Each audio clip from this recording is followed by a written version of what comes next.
Oh, you say that? Look at the ass. I'm dead, yeah. My character's still having good.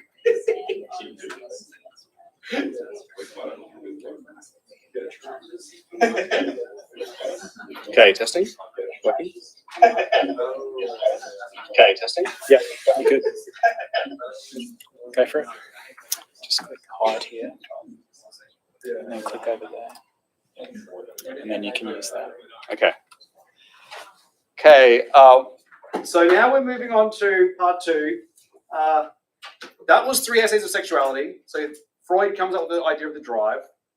Drives are things that come from instinct, but then there's an enjoyment that's encountered with that instinctive behavior, which then sort of develops this repetitive behavior that separates from the instinct, and that persists even though it has no instinctual survival value.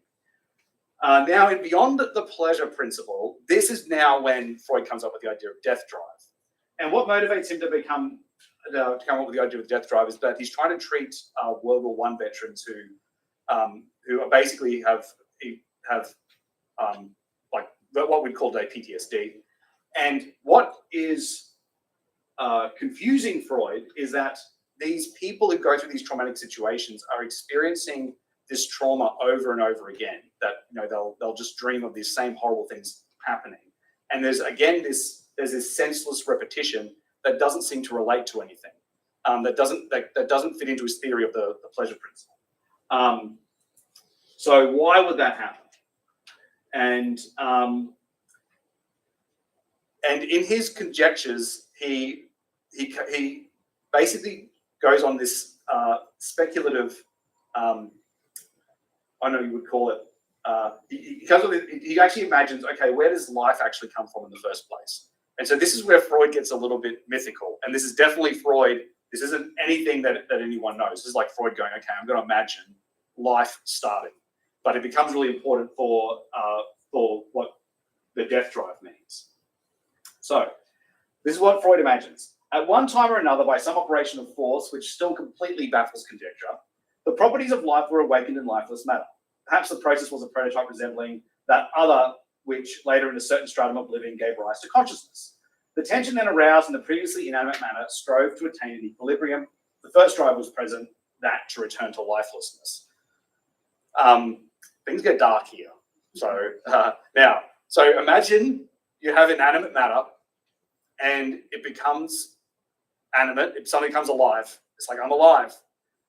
But because life is tension, and pleasure, according to Freud, is like the relaxing of tension, trying to get rid of tension. The first life that emerges is like, oh, this is frustrating. I need to die. And it tries to get to the first one, quickest way out is to destroy itself. So if Freud imagines these early forms of life would have been like, frustration. No, I'm not quite happy. Okay, I'm going to destroy myself. Okay.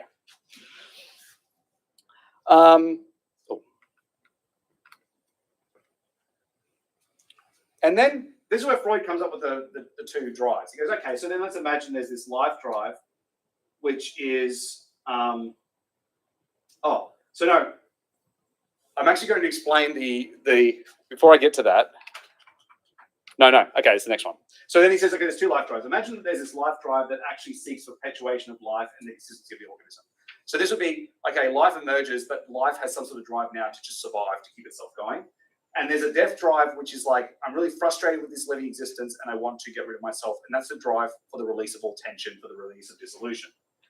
And Freud then says, well, the ruling tendency of psychic life, perhaps of nerve life altogether, is the struggle for reduction, keeping at a constant level or removal of the inner stimulus tension, a struggle which comes to expression in the pleasure principle. And so even though Freud talks about these as 2 different drives at this part of the text, you see that life drive and death drive actually have the same aim, because Freud's definition of pleasure is nothing but the release of tension. So you could then say, okay, well then there's these two drives. One would be like, okay, the eros, like the drive for pleasure principle, is like, I get little releases of pleasure. Like I enjoy food and it satiates my hunger. That's like a little dissolution of frustration. But then what I'm really after, though, is a big dissolution of frustration, which is death. And they're just two different types of dissolution, two different levels of dissolution of frustration. But things get a bit more complicated when he begins to talk about how these two principles actually come about in the organism altogether. And so here I'm going to go on a little bit of storytelling and talk about where this life drive comes from and the pleasure principle. So that idea of life persisting, of wanting to continue, actually becomes like a malfunction of the death drive. So imagine it this way. The cell forms and it's like, I'm frustrated. I need to die as quickly as possible. But then there's other things that are around it and that are bothering it. It's like, get out of my way. I want to die. Stop that. I'll deal with you first, and then I'll deal with you. And then in that process of dealing with these external threats, it sort of gets distracted and develops these drives that are separate from its instinctual nature, but which are still related to it. And it sort of malfunctions in the sense that it's perpetuating itself because it thinks it's trying to get to that's the fastest way it's going to get to destroy itself. But really, what it's doing is actually perpetuating because it's fighting off all these external threats. So, in a way, like the death drive emerges because this life is trying to get to dissolution on its own terms, and it gets distracted with these other ways of getting rid of dissolution. And so so that's where this repetitive need to just keep going, which is sort of emerges out of this desire to get to the end. So death drive, in a way, is a malfunction of the death drive. It's like the organism wants to get to its end state as quickly as possible. It mistakes all these things that it's fighting against as stopping it from getting to its goal, not realizing that they're probably going to help it get there faster. And in doing so, creates this insistence to persist for its own sake.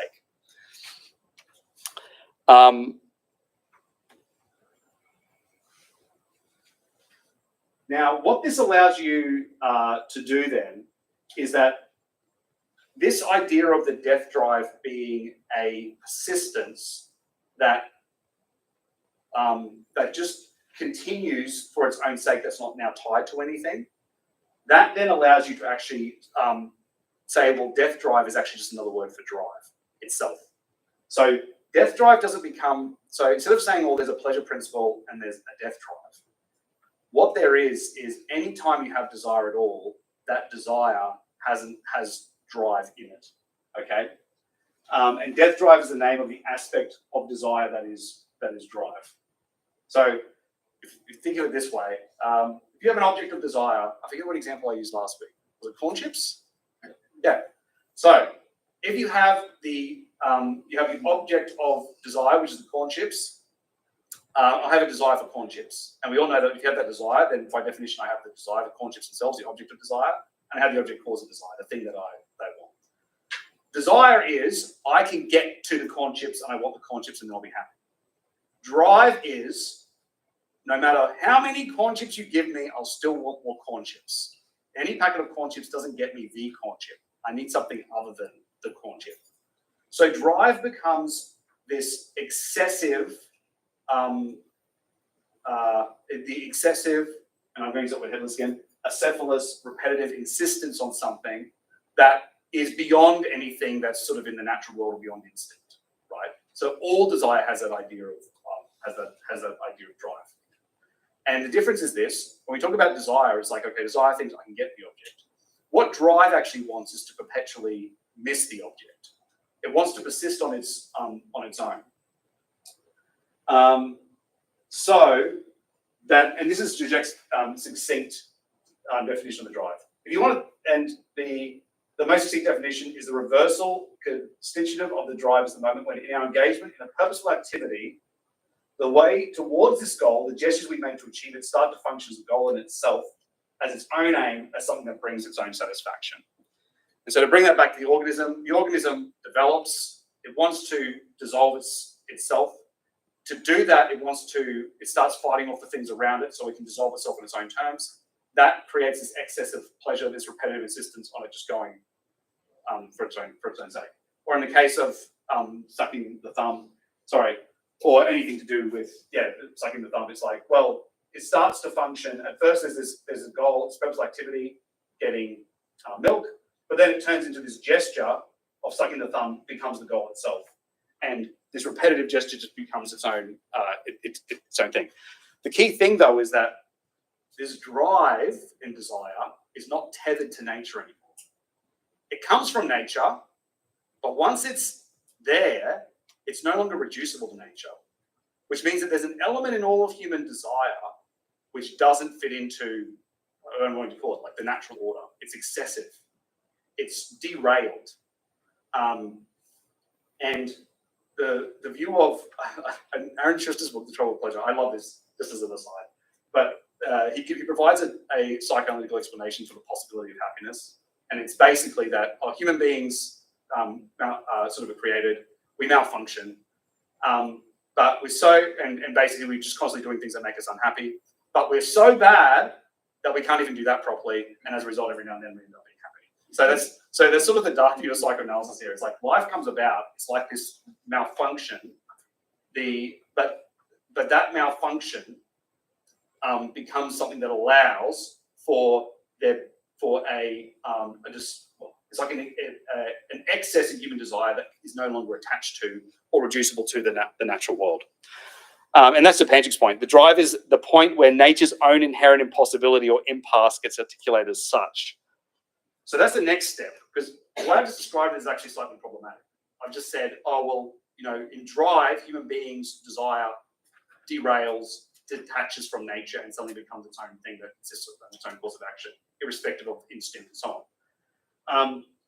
But that's implying nature's a completed whole. So rather, the way Panchik phrases like, when you think of drive is the fact that there is no nature in the first place.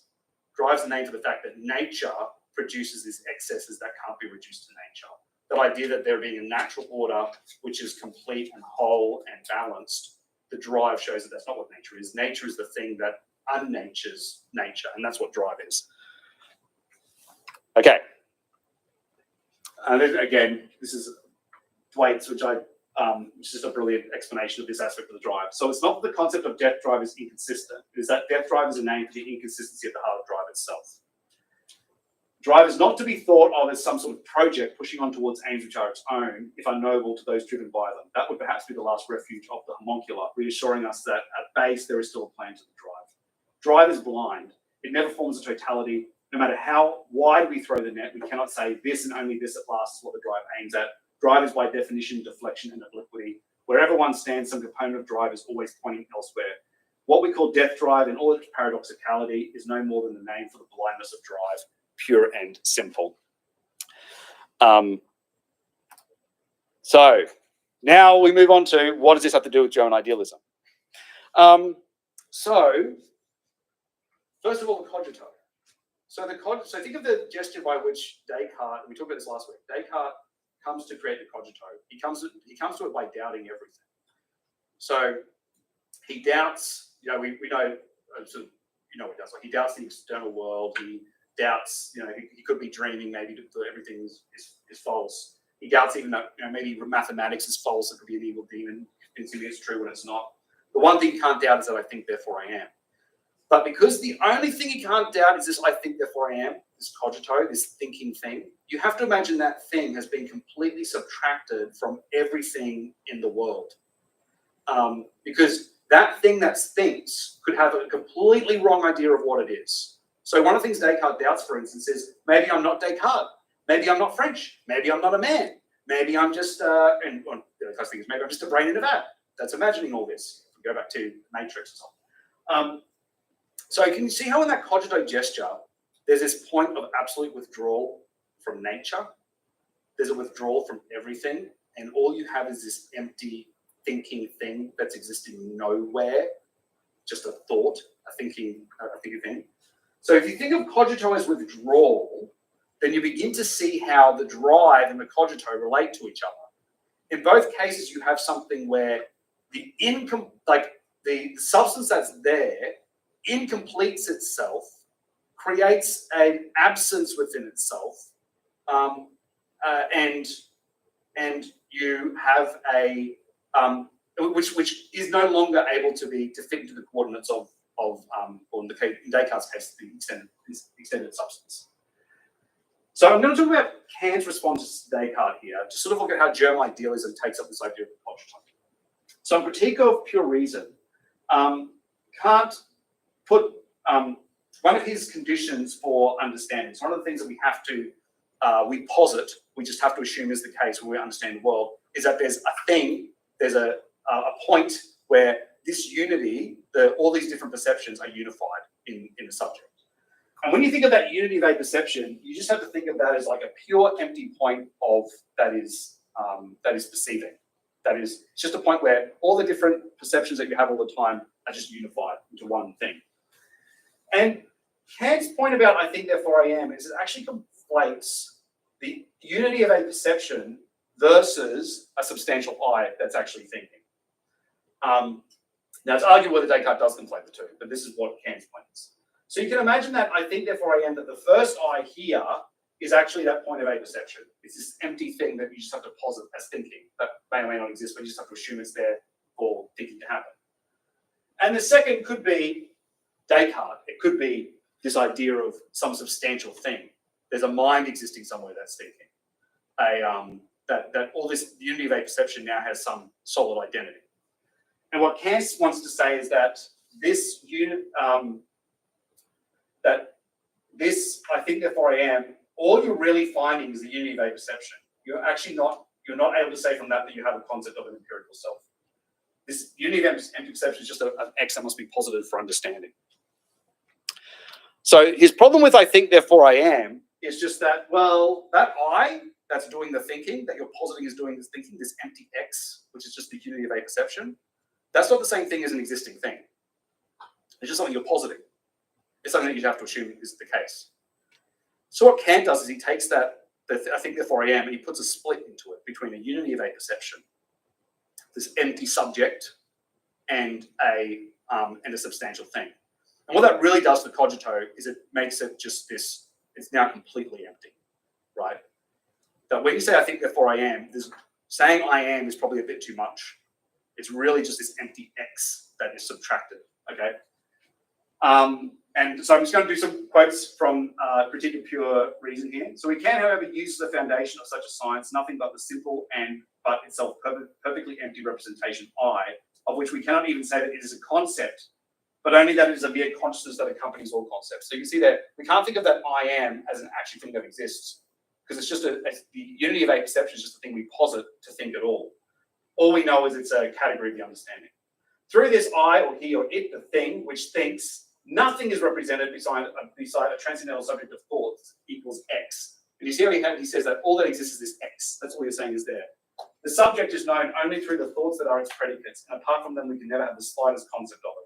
Therefore, we revolve around in a perpetual circle, since before we can form any judgment about it, we must already see its representation.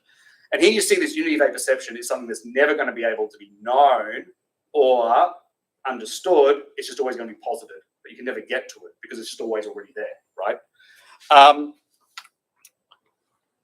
For it must be observed that if I have called the proposition I think an empirical proposition, so I'm making that a claim that I think therefore I am is, I'm actually existing in the world, I did not mean to say that thereby that the I in the proposition is an empirical representation.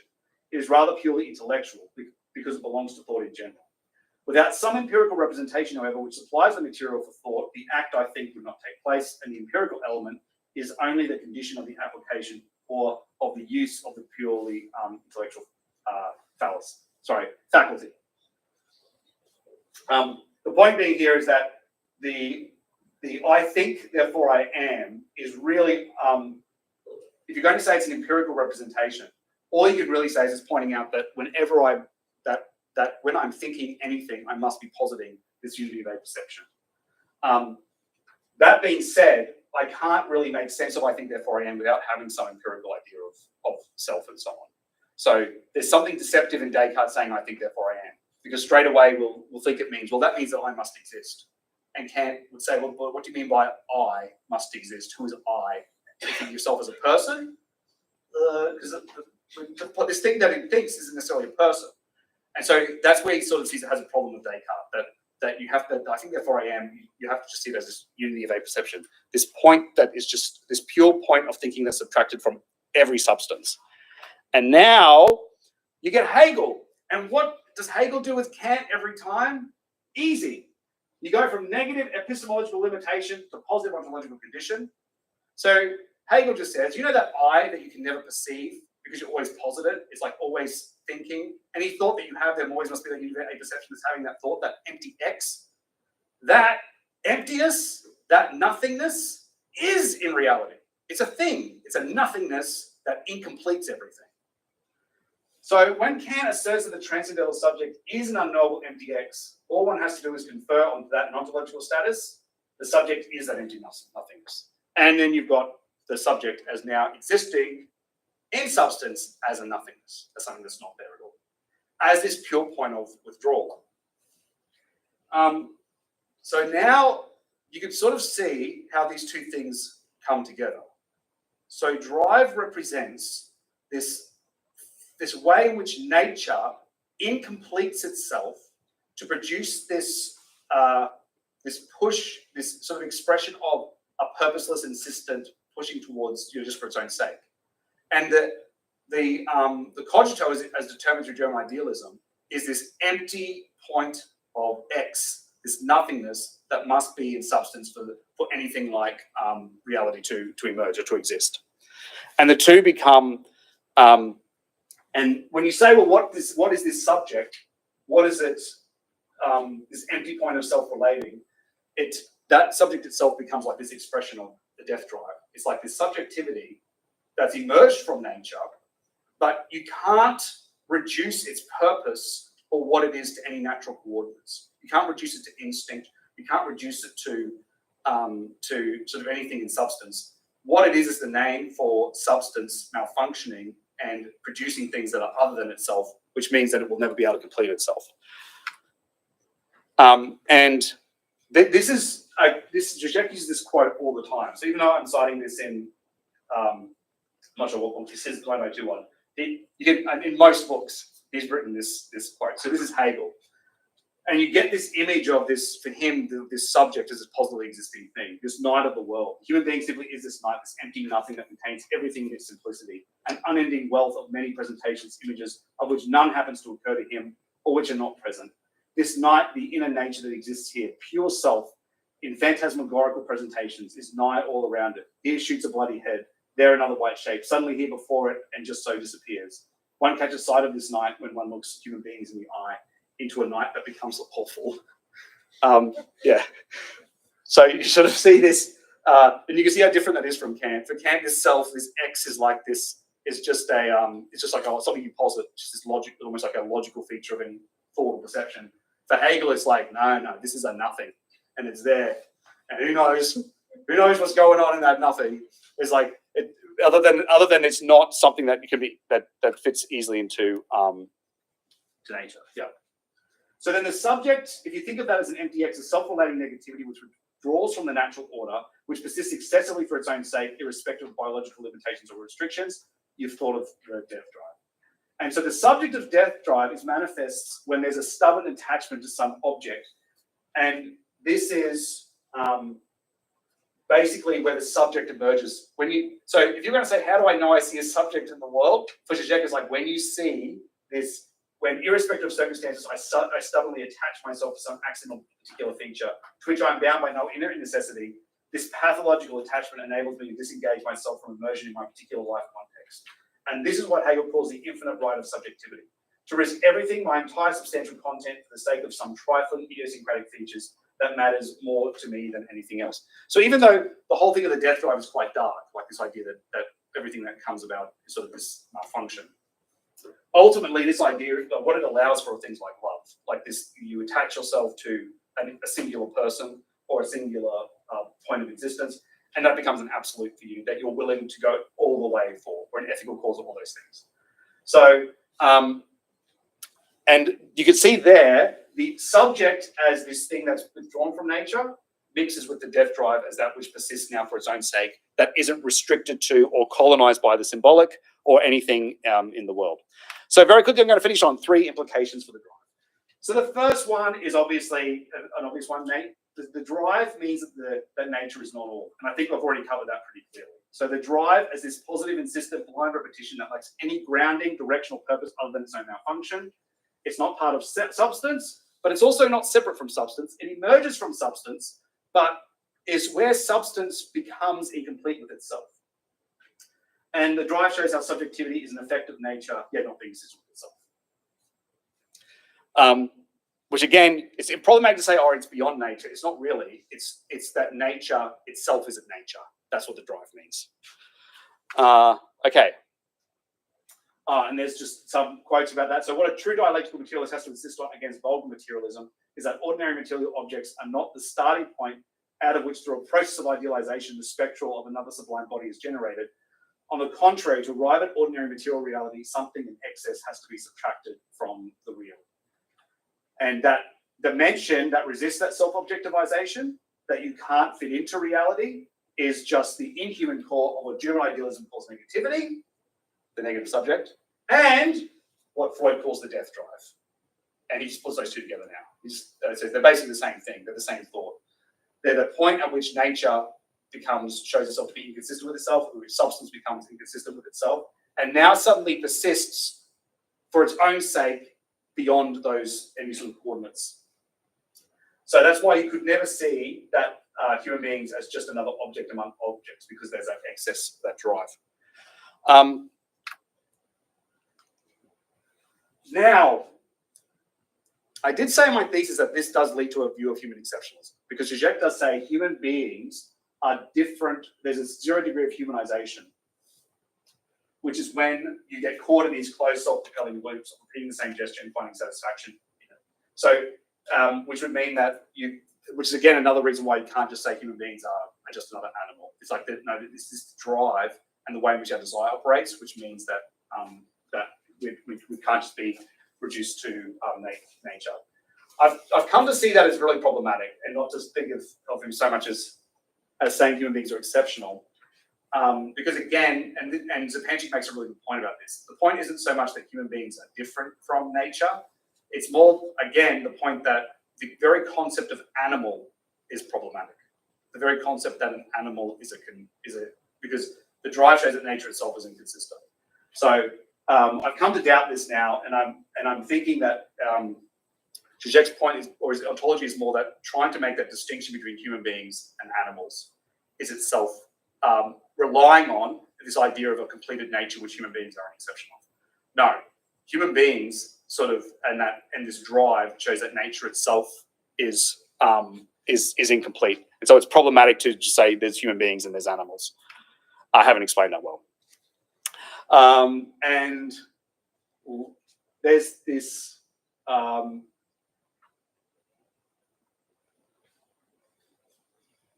This is just a quote where he links that death drive then to the undead. So for Lacan, the death drive is precisely the ultimate Freudian name for the dimension that traditional metaphysics designate as that of immortality. For a drive, a thrust which persists beyond the biological cycle of generational corruption, beyond the way of all flesh. In other words, the death drive is the concept dead functions in exactly the same way as Heimlich, which is in the Freudian unheimlich, which I think is the uncanny, unhomely.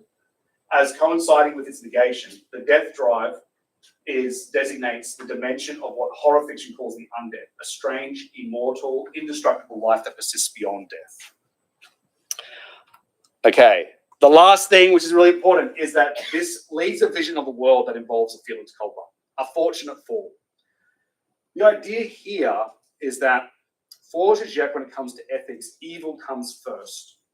Before you can get an idea of there being an ethical agency or some idea of doing the right thing, you first have to have this idea that human beings are an exception to the natural order. Or, that's not correct, you first have to have this idea that that natural order is incomplete, that in some way it's bringing up these things that nature's not just going to run according to like a machine, that's inevitable. So he sees this emergence of the drive, this self-relating negativity, as like the point at which you have the emergence of the possibility of an ethical dimension. And he describes that as like the eruption of evil, like the initial break of substance within substance, which then produces a something that would be able to be ethical. So evil arises when spirit withdraws itself from matter, from its positive inertia, and posits itself for itself as a self-relating negativity in singularity of self-awareness, as pure self-consciousness. I am just a cogito, the empty form of self-relating at a distance from all positive contact. Evil is purely spiritual. In nature, being condenses itself into the dense inertia of matter.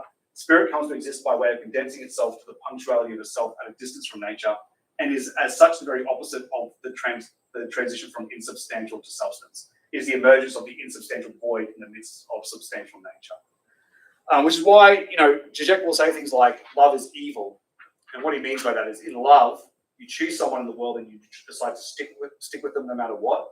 That attachment is a part of that drive, just this insistence on going somewhere to the end. So that doesn't mean love is bad. He's just saying that love is excessive. It's out of balance in its sort of at its core, as is all ethical actions. And we're going to pull that more apart when we get to the idea of the ethics and the act and so on, where we'll look at we'll look at how that translates into the act. So drive and emergence of subjectivity mark a violent excess in substance that makes possible an ethical dimension. But evil comes first. So that's it. What have we learnt today? So I've tried to explain how death drive is actually just another name for that Žižek uses to describe this emergence of the empty subject from substance. It's the name for substance being incomplete with itself. And the account he uses of Freud's drive is important, because what Freud's account shows is that it's not that there's something other than nature which causes like those phenomenon that we think of as beyond nature, like the transcendent subject or the ethical subject or any of those things. Rather, it's nature malfunctioning and not being able to complete itself, producing things that are no longer tied to some sort of order or consistency, substantial consistency. And so it means the subject, this is the important thing though, the subject is real, and that means it can never be reduced to natural or discursive effects, which means you cannot ever, so I'm not now going to say, oh, that means it's always free. It's more complicated than that, because we're going to talk about freedom next week. But it does mean that there is, because that subject is real, that any account that would say, oh, human beings just do this because this is the part of the natural order, is really problematic for Žižek. Because what the subject marks is the way in which that there is no completeness in the first place. Human beings, we now, because of the nature of our desire and the drive, we're fundamentally out of joint with the world. And so Žižek would also then find problematic any philosophy that would try to heal that out of jointness. And here, as I've said last week, is similar to Badiou. For both of them, the point where you find what I guess human life is not when you become one with nature, like some sort of stoical ethic of just accepting things as they are and moving with nature. No, the ethical is always going to be, no, you actually have to grasp that the excessive nature of the drive, and you live in fidelity to that. So you go beyond what's there. The ethic is always, so for Badiou, the ethic is immortal life is found in becoming a subject of the truth, that's then pushing for the truth to, that's constantly expanding particular situations in fidelity to an event. For Žižek, the ethical, love, all those things are basically involved. You decide on something, you decide on a person, you decide on a principle, you decide on a cause, and you stick with it no matter what, in this excessive, repetitive way that's going to refuse ever to budge. And so a lot of examples for Žižek of the ethical just become examples of, so it's not necessarily good people, by the way, or people doing good things, but for Žižek, the ethical is any of this radical insistence on a course of action that can't be changed or reduced to sort of the natural coordinates of the world. Yeah. And next week, we're going to look at then how that, so what follows next is, okay, but then what does it mean to be free? Because the problem with this account, as you've probably realized, is an emptiness doesn't do anything. An empty thing, you might have this empty thing that's attached to something, but how does how does that give you an account of robust account of like what we mean by freedom, and how would it fit in with what we mean by freedom? And that's what I'll talk about next week. Now that's taken us to time, so I am going to be around to answer any questions and have further discussion. But I'm going to end it here in case people do need to go. So thank you, everybody.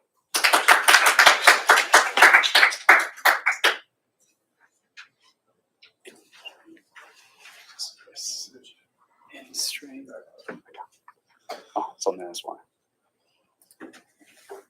That's it. Well done. That's great.